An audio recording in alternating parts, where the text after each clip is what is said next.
On the Freedom Lifestyle podcast today, we sit down with Shane, who went from being a struggling PT to building an 8-figure high-ticket sales business, creating financial freedom where he can live anywhere in the world, and he even created the 7-day weekend. Sounds like a bit of me, that. But what makes Shane's story so interesting isn't about the money, it's about the mindset shift that had to happen for him to be able to create this freedom lifestyle. By the end of this episode, you'll discover how Shane changed his relationship with money, The marketing and sales strategies that helped Shane grow a team of over 50,000. and how he's created the freedom to choose how he spends his time and his life. So we can continue speaking to amazing guests like Shane, all we ask is for a cheeky subscribe. And before we begin, let's take a deep breath in together and out. Let's expand what's possible together. Welcome to the Freedom Lifestyle podcast. It's an honor to have you here. We obviously met at a great party and you were DJing, and I said to you, didn't I? Went, that's such a cool couple. I was like, and then we bumped into you in the laundry. Yeah. And here we are. Randomly. Less than a week ago, and that's what I love about Tulum. But thank you for being here. Before we dive in, I want you to look down the lens and tell the listener why they should listen to this episode if they're looking to create more freedom in their life. Thank you. That's a great question. So I'll give you one really good reason is I've achieved it. And I've also helped hundreds of people create 6 and many people creating 7-figure incomes for themselves, where we have passive and residual income and the ability to basically live life on our terms, travel the world. That's what I do. And at this point in my life, because my business is doing so well, my wife and I, we get to spend our days doing whatever we want. We travel wherever we want. We work whenever we want or not, because we don't actually have to at this point. And yeah, I get to put on concerts. I get to put all of my time and my passion into my passion of music and creating events and community events. And when we feel like we're done with that, we can go traveling somewhere and get whatever we want, buy whatever we want, go whatever we want, do whatever we want. I imagine that's freedom. I mean, I like the sound of that. Yeah, for sure. Freedom lifestyle. Yeah. So obviously, number one, they're going to be hooked. Number one is like, just the definition of you've created it. But let's go back before you created it. Where did like your first journey to freedom really begin? Well, when I was 6 years old. That's a great question. You know, if I look back, I barely made it through high school. I had no interest in that learning style. I had a hard time making friends in school, so I was always like the odd one out, the kid who got picked on by the kids who got picked on and ridiculed. So I didn't have any friends influencing me in any one direction or the other. So after school, I just got into easy paying jobs, whatever I could get by. And I think deep down, I always had this sense of longing, this desire for more, but I didn't know what that looked like. I didn't have any exposure to more. I grew up with a lower middle income family. So my life was just getting the hand-me-downs and pass-me-downs. And, my parents did their best, but we weren't wealthy, right? Didn't do a lot of traveling. So fast forward, when I was 28, I became a personal trainer. I was into health and fitness. I liked working out. And, I met this guy who was an elite personal trainer. He took me under his wing and apprenticed me. And I thought that was the ticket. I could charge people $50 to $60 or $70 an hour. And all of a sudden I was an entrepreneur, right? And at the same time, I'm training these people who can afford a personal trainer. Well, I sure as heck couldn't. And I always found that there was times where people were like, I swear they would just conspire and have a vacation all at the same time. So there I am, like a week or two, no clients, no income, because I only get paid when people were paying and were training. And because I had a full lineup, as much as I could handle, I realized I was just always this yo-yo income. And, I had a passion for music. I wanted to share my music with the world, but I didn't see any avenues of making that famous. I just played instrumental guitar. So again, that yearning just kept building up inside of me of I want more than this. I want to experience more of life than being a slave to my own career, which I'd put myself into. And I just started being open to saying yes to any opportunities that would come my way. And that's where, I mean, I imagine that's probably a good answer, was this deep yearning over job after job, and then my own self-fulfilling prison of a career as a personal trainer, where I was just trading time for money and had no actual freedom and no ability to travel. The desire to have more and to travel and to have freedom just kept growing until the point where it was like a bubble inside that I knew had to pop. It had to do something with this. So because I was saying yes to opportunities, and certain opportunities started to cross my path, and I was open. I think being open is so important, because when you're in that mindset of like, life is hard and everything is tough and making money is hard, the right opportunity could be right in front of you, but you're just not even going to see it or be open to it. So I love that you shared that, because I think we can all experience that when we're in a bit of a rut. But it's like, it's right there. You just need to see it. Yeah.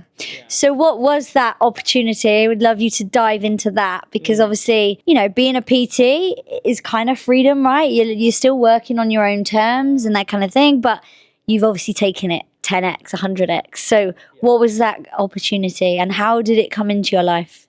So the first opportunity that crossed my desk was when I was a personal trainer. You're always getting pitched by different MLMs, different like lotions and potions and protein powders and all these different supplements and things. And I never had a bad taste in my mouth around the industry of network marketing, because back when I was in my early 20s, back when I used to party, I had this friend named John who he got involved with the vitamin company 20 years before I ever met him. And he was making $20,000 plus every single month residually. Even to this day, he still makes that much. Wow.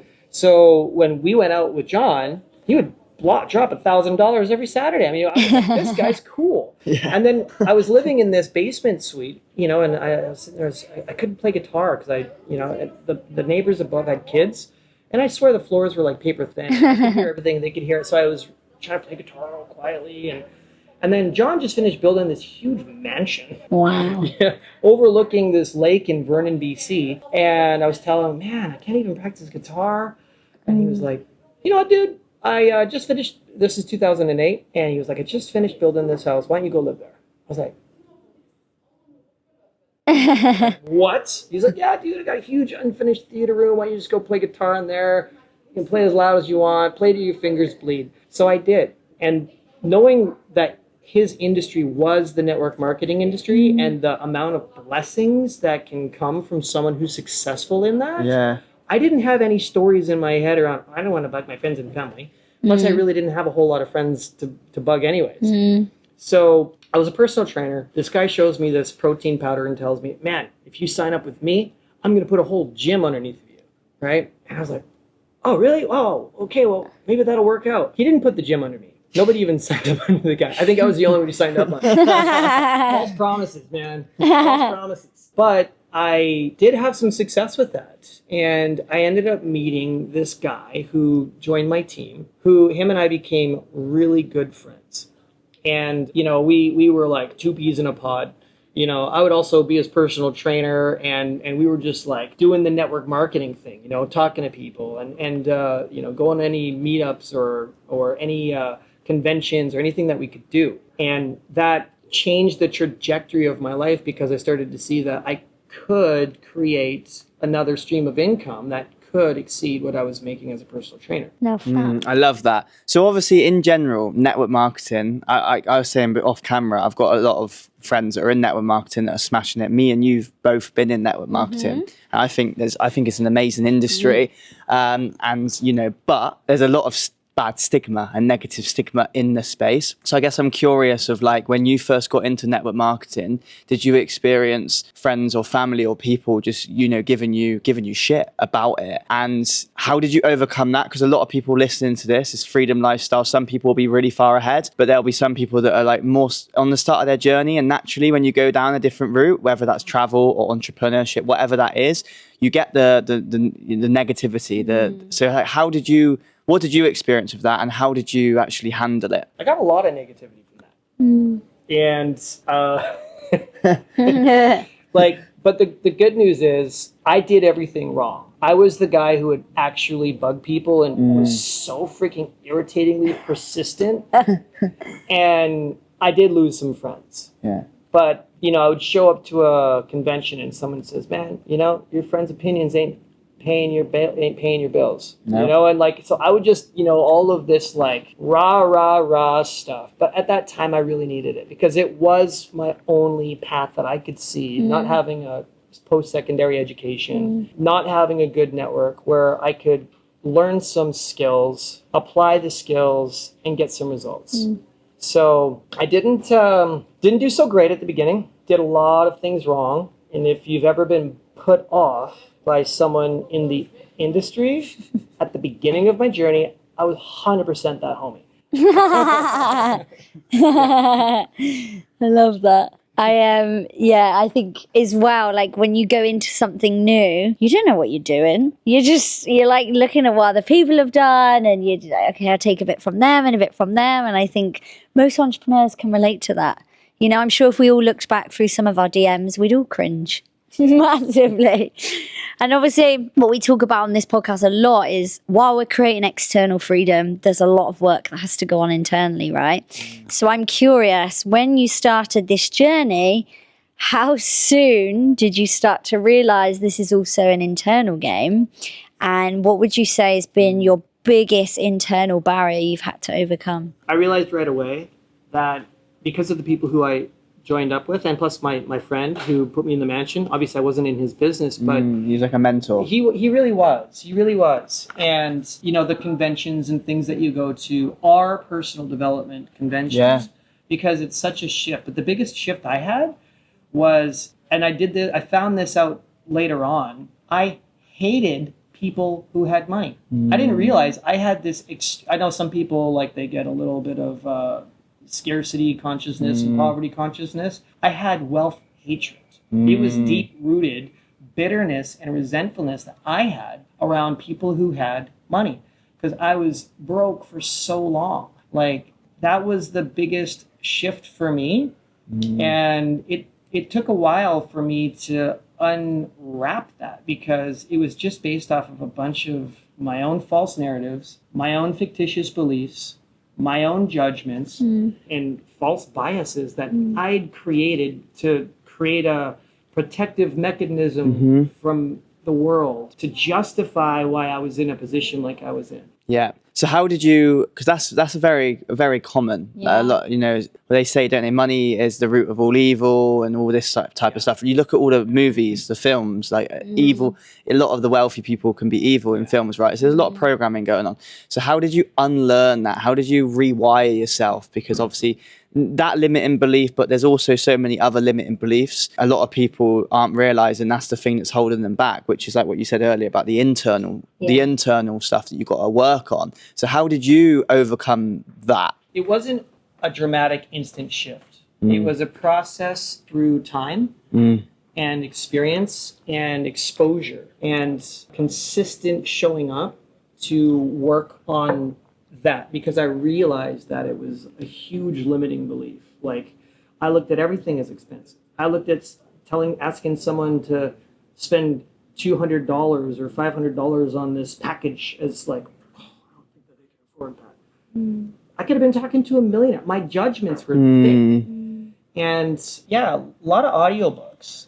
I would listen to everything that I could get my hands on because I realized like I just needed to change my programming. And so there's two ways I believe that you can transform your belief system. One is through a huge emotional experience. Like you go to some big, huge personal development seminar and you get all amped up and you break through something and you have a breakdown, breakthrough. That's one way.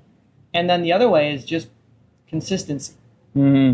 Just like the drop of water, just constant chipping away.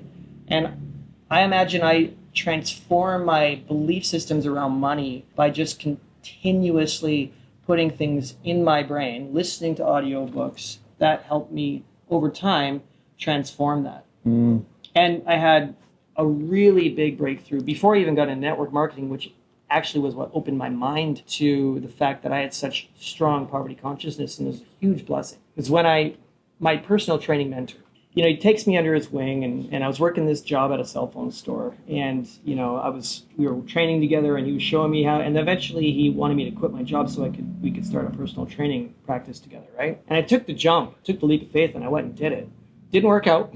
It's a little crazy. All of a sudden I'm jobless and I got $5 in a backpack and I'm homeless. But anyways, so but one day he said something to me that I'll never forget. He said, Shane, because he was good at making money. He was good at floating. He was good at getting those clients. He had no problems. He had no resistance in his consciousness around asking for money, receiving money, giving money. Like that wasn't a limitation for him, but for me it was like a mountain. And one day he says, Shane, we got to talk. Sits me down.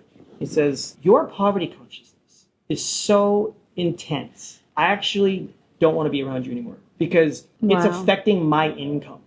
Just hanging out with you. Yeah. And I need you to think about that because you need to fix that. Wow. So that was the first crack at the mountain. That's a whack. Yeah. I appreciated it because it got me thinking. Yeah. Maybe it is my thinking that's creating this problem. Yeah. Right? When someone is who you love, who you respect, who you admire, who's mentoring you, they say it to you like that is a bit of a hammer. Yeah. And so that's when I started the process. And then I got into the network marketing arena. So I had the crack on the noggin a little bit beforehand, which probably opened my mind to even being open to getting into the industry of network marketing and being able to attain more wealth. Wow. Yeah, that's crazy. That's really crazy. And obviously, look, you've overcome it now, so you're probably so grateful that he actually said that. And it's true, you're a product of your environment. Like, you've got to be so cautious of your energy and who you're around.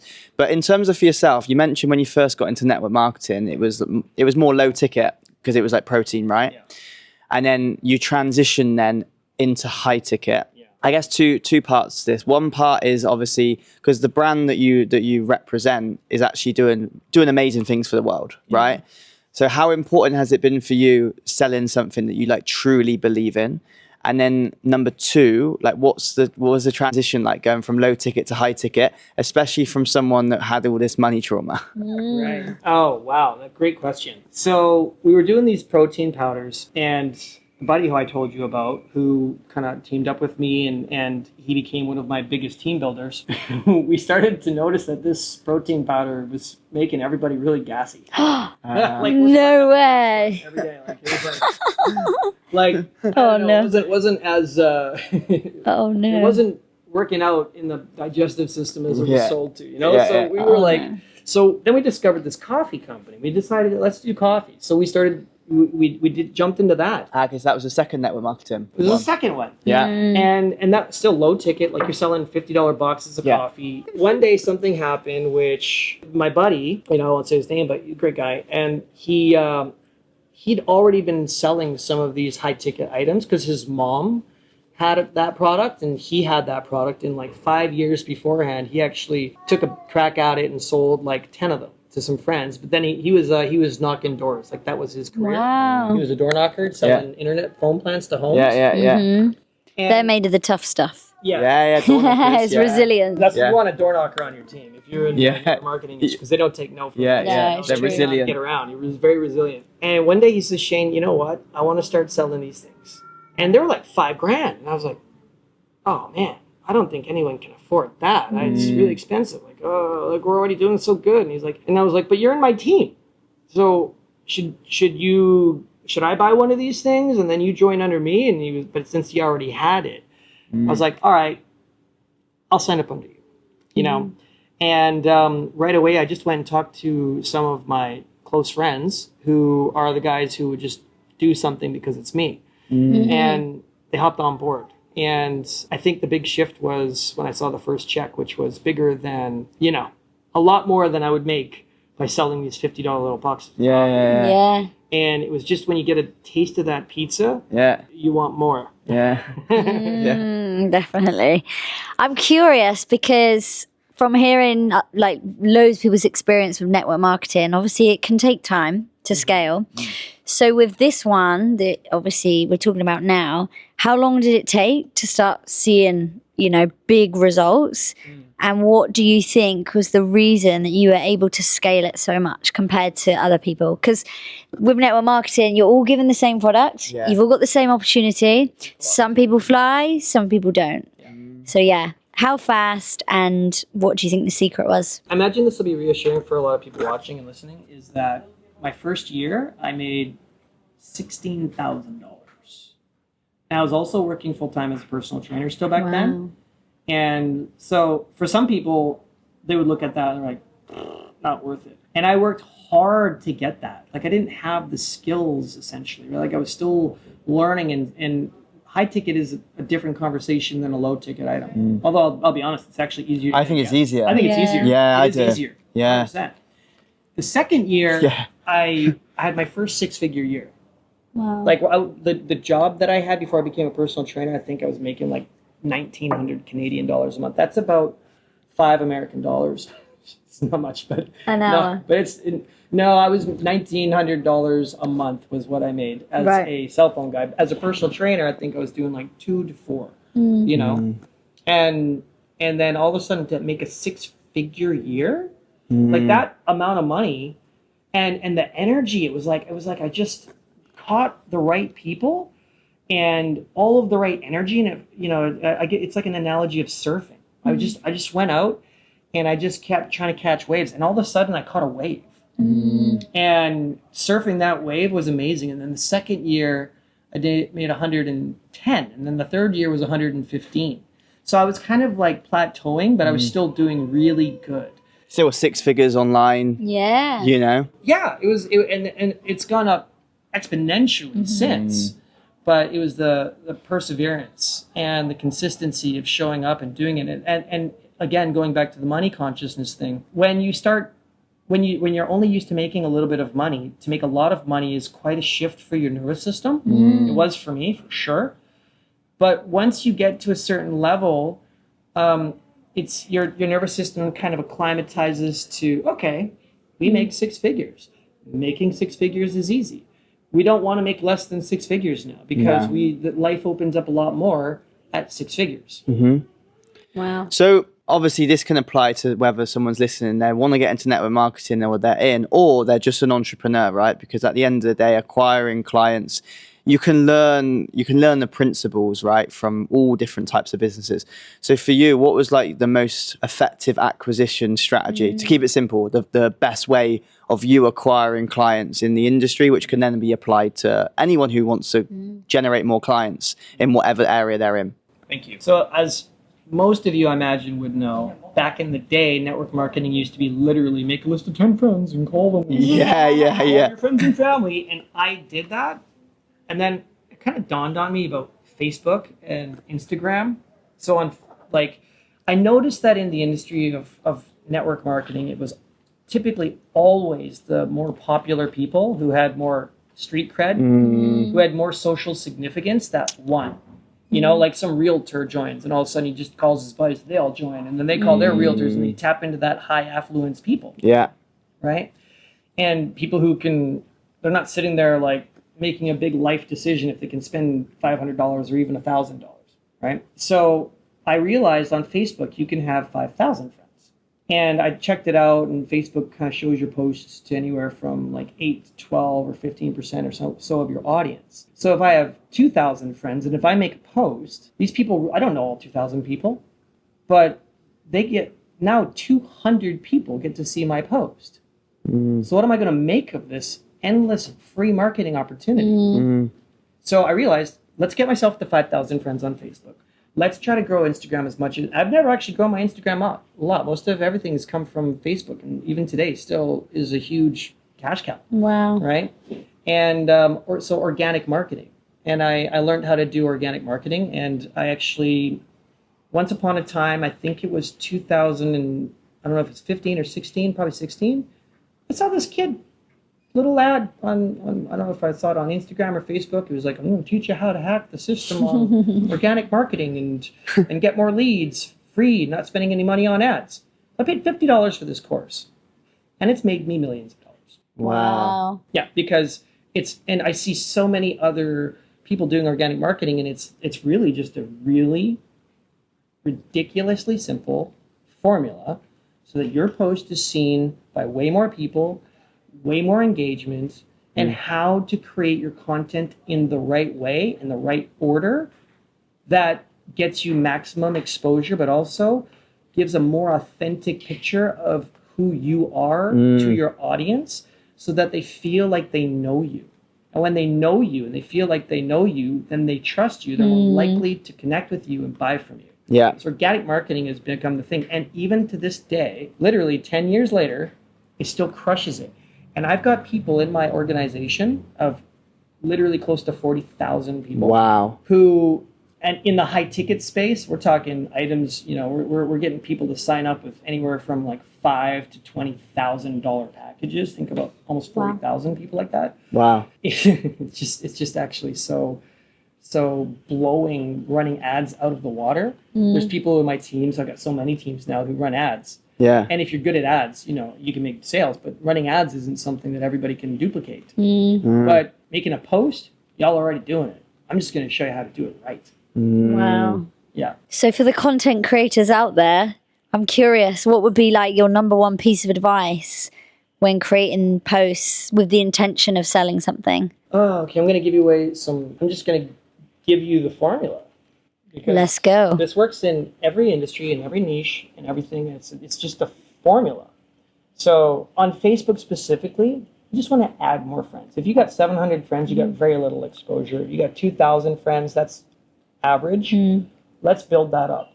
So using your cell phone and your cell phone only, just start adding either suggested friends, which is easier because Facebook will allow you to add more suggested friends, or research the different types of groups where your ideal clients are hanging out. You go to those groups and add some of those people, the ones who are engaging on posts, because you know that if they're engaging on posts, that they're more active on social media, just add them as friends. Yeah. Now, Facebook throttles that back. It used to be easy to add lots. Now it Limits. Yeah. So you add a couple or a few and then add some suggested friends. But over time, if you're adding enough people from these different groups, your suggested friends will look a lot more like those people.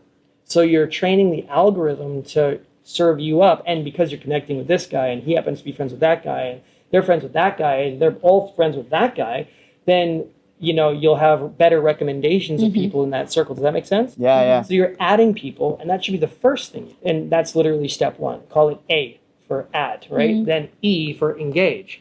So Facebook likes to reward people who are engaging on Facebook. So I tell people spend 5, 10, 15 minutes max and just actually like and comment and engage on other people's posts. Humans' posts, not the sponsored ads, not the other things, not the gibberish and garbage that's out there, but make sure it's a human being. And don't just like comment, try to leave thoughtful responses on comments. This doesn't take a lot of time. This is maybe like I said, 5, 10 or 15 minutes max. So that's AE. And then in regards to the fourth part, I'll tell you, the third is reply. So you've probably made some posts, which I'll talk about in a second, but now you're going to reply to comments that have happened on your previous posts. More comments, the more it kicks that. Because like in social media, you got to realize you make a post, it's up and it's down. Yeah. Right? So how do you get your feet in the pool and kick the sand around and keep it up longer?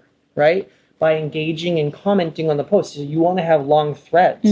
So you want to create engaging posts that get people to interact with your posts. Really easy to do that. Then the fourth part, P, is post. And there's different types of posts. So you see a lot of people post lifestyle posts, right? Maybe some people we know post way too much about their food. Or low res, low intention, random types of pictures and posts. So what if we just shift that and become very intentional? Posting high quality, high res pics instead. Don't post low quality stuff. We don't need to see your food. Put that on Instagram stories, honestly. Okay? And lifestyle posts. Great. Show people what you're about, kind of lifestyle that you live. Value posts. This is where you're sharing value. It doesn't have to be about your business. It doesn't have to be about, it could be about entrepreneurial things. It could be about relationships. You could research different niches that are hot topics and create some value posts around that. Right now, if you're a man, talking about men's work is a really hot niche. If you're a woman, talking about women empowerment is a really hot niche. Relationships, right? You guys are in a relationship. Really hot niche to talk about. Add value to your audience and also add value about entrepreneurship. So if you're all about business all the time, people kind of be like, Yeah, exactly. you know, because maybe the cat's out of the bag, you know, the gig's up. You're trying to sell me something. But instead, by creating value posts, people become curious. You become, when they see your content, they're engaging with it. They're grateful to read whatever motivational, and a value post is anything motivational, inspirational, educational, and some other kind of alls. All the olds. Yeah, all the alls. And then there's trivia posts. This is where you're asking a question. These are like the fun ones, the memes, something that's engaging. You know, it's like total bait. Yeah. You know, just to get people to comment and stuff like this. You see a lot of influencers, they'll ask questions, provocative question. And, without getting political, they could ask a question about politics. What do you guys think about this or that, right? I think it's important when you're doing that, now that I've just brought that idea of political stuff up, is know that once you assert that you have a specific opinion about something, you better be ready to become polarizing. We'll talk about that later on. But trivia posts, and then there's results posts. So if there's results in your team, and if there's results that you've got, whether it's financial, emotional, a health result, some sort of result, share that, post that. Let people know that when you do a call to action or a business post, opportunity post, that, hey, we got results. And a lot of people, what they do is they'll sign up and they'll get started and they think, but I don't have any results to post. And the analogy to go back to people like that is, well, if you sign up with a team who've got a bunch of people kicking butt, share their results. Yeah. Because if you join a team of, if you're learning how to ski, if you've never skied before, you join a team of Olympic athletes. And they're doing double, triple crazy backflips and you're still riding down the bunny hill and people are making fun of you. You say, well, how come you can't do that? You say, just chill out and wait. I'm with a team of Olympic athletes over here. I'm going to get better, right? And I wonder if I covered them all. So we've got value, lifestyle, results, trivia, and a call to action or business posts. Nice. So those are the different styles of posts. And you got to do this every day. You could take one day off a week, but try to be in sight and mind. 3 posts is too many. 2 posts is a good average, but 1 is a minimum. One a day. Yeah, at least 1. Yeah, I love that. That's really valuable in terms of. Yeah, because content, like you said, it's crazy when you think about it. We've got just free marketing. Instagram, TikTok, YouTube, Facebook, X, LinkedIn, like we need to be using it. Yeah, for sure. Yeah. And I guess, so that's like a part of the acquisition, right? Is the content and getting people to come to you. I guess we spoke earlier, obviously I've been in like the sales and high ticket sales for years. So I agree with what you said earlier about how high ticket's actually a lot easier than low ticket. When I first actually did my first season of my podcast, Freedom Lifestyle, I had like a low ticket, like personal development membership. And then when I transitioned into high ticket, I actually found it was easier to close high ticket than it was low ticket. So I guess my question to you is, what's been your best strategy of closing high ticket deals for anyone that wants to start closing bigger deals? So building a good level of rapport, but remember that you're not building a friendship, you're building a business partnership. And I think where a lot of people mess up is they take it to friend rather than business. Yeah. And so obviously, your goal is to create content, to get people to reach out to you. When they reach out to you, you want to get them to look at some information, and then you want to book a call. Really, it's as simple as that. Simple as that. Yeah. Where people lose it is in the DMs if they don't have a script. Like we teach people scripts to follow that just get people to book a call and watch the video. And then we pre-qualify them after they've watched the video. And, I don't want to sit there and waste an hour of my life if someone literally is scratching around their penny jar. Right? Yeah. Like I want to make sure someone's got at least a $50,000 to a $250,000 a year income, that they have ability to access cash, credit, or finance. Because we're selling something that's thousands of dollars. So there's some pre-qualifying questions which are really important. You get on the call and you want to find out their situation. It's a lot of questions, right? And I think where a lot of people lose this is they talk way too much and they talk themselves out of a sale. And in the sales process, people buy from emotion, but they justify with logic. So you've got to be able to ask the right questions, finding out their situation, what problems they're experiencing, what are the implications of staying in that problem, and if they don't make a change, what does their life actually look like? You got to find the pain. You got to figure out what keeps them up at night. You got to, I don't want to say this in a weird way, but you kind of want to agitate it a little and yeah, become 100%. aware. Yeah. Right? They need to become aware. It's for them. It's for helping them. Right. And then need payout. Like, what does it look like if they're successful? Right. So you got this comparison of like, okay, if you don't do this, and you don't make this change, what does your life look like in a year? Are you going to be, how does that feel? Right? Okay, well, okay, you just told me that, you've got 6 months left at your job. What happens after that? What does your life look like? So if we don't do this, then what happens? Okay, so now what happens if we do this? Right? And so it's a selling formula. It just works. It's called spin. It's not brand new. It's a very easy to follow formula. And then it's about answering. Then you open the floor for questions, objections, and making sure that they are now feeling satisfied and comfortable about and reassured about making a buying decision. Yeah, I love that. And I've been in sales before, and obviously I have a sales mentor, which is just great. But I love when you like almost take them into the future. What would life look like without this? Because it's really powerful. Because then even like when you're a buyer, you're like, oh, yeah. I end up buying when I start bringing up my nan. I think when you can get the like other people involved.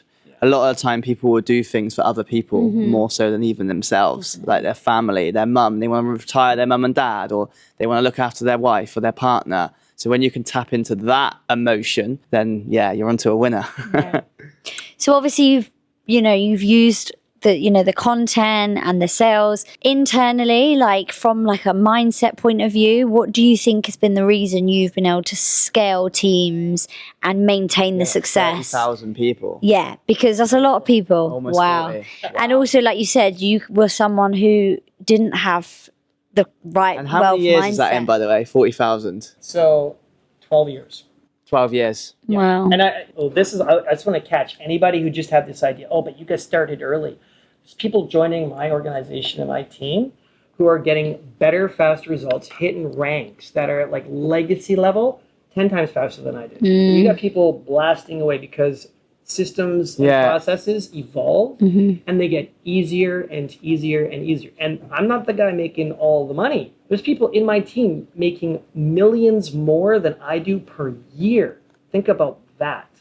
And they're in my team. Obviously, you want a couple of those people and you're doing all right. Of course. Yeah. Yeah. Yeah. And it's because they're doing active sales more than, say, maybe yourself. Yeah. Because you're more...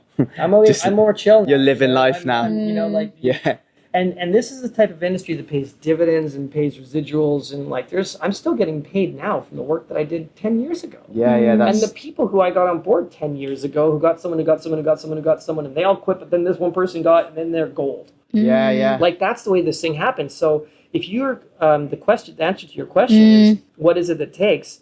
Prayer, perseverance, perspiration, and resilience. Love that. And I pray a lot. I'm a huge faith guy, and I believe that if you pray, you make things happen. But that doesn't work if you're not going to sweat. Yeah. You gotta get to work. It's not like, oh, I just want a Lamborghini, please.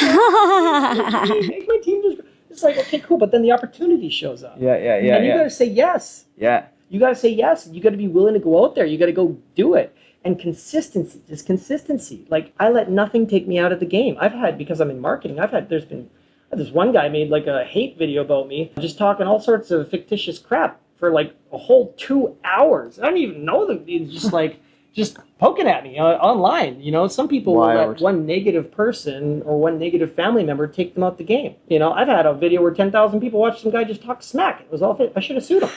Yeah. Not worth the money. Nah. Let him crack on. Like, okay, yeah. But he wanted to, that was his technique of getting more eyeballs on him. Sorry, my alarm. This alarm thing. We need to. This alarm is my reminder to sit up straight, take a deep breath. Okay, let's do it. And have a sip of water. So there you go. It's helpful. Yeah.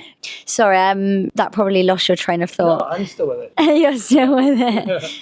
So my question to you is, with everything you know now, the resilience, the praying, everything you've done to get to where you are today, if you could go back to that person who was a PT and was on this like hamster wheel of, making good money, then your clients are not there, and it's like, oh my gosh, what would you say to that person right now with everything you know? You're going to make it.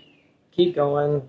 And stay away from, like, here's the thing. This is what I would say, actually. Let me correct this. You need to make peace of mind your number one value. Yeah. You need to make peace of mind your number one value. I was a guy stuck in his head, watching too much news, caught up with stress, caught up with anxiety, caught up with doubts, caught up with fear, still moving forward, but I had no idea how much energy that was consuming.